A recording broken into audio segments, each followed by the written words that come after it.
So here we have the center console tray for the Model Y or 3, and it's made by Spigen. And this is to help you organize your stuff, or there's a big hole right in the middle. So Spigen makes great products, and this thing definitely feels premium for being a tray. So it's got pretty good weight to it, even instructions. Alright, so right off the bat, very nice quality. We got like a carbon fiber type look here, and it actually looks pretty good. The logo.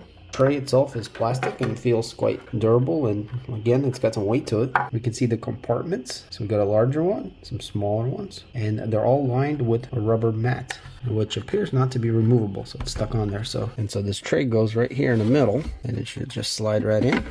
And look at that, perfect. And it's got some resistance to it, which is good. It also slides easy. So in this slot here, you can technically fit credit cards. My wallet doesn't quite fit in there.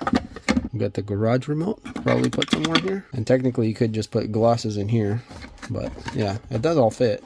It's just depending on what you have is what'll fit in there. But yeah, very nice little tray by Spigen.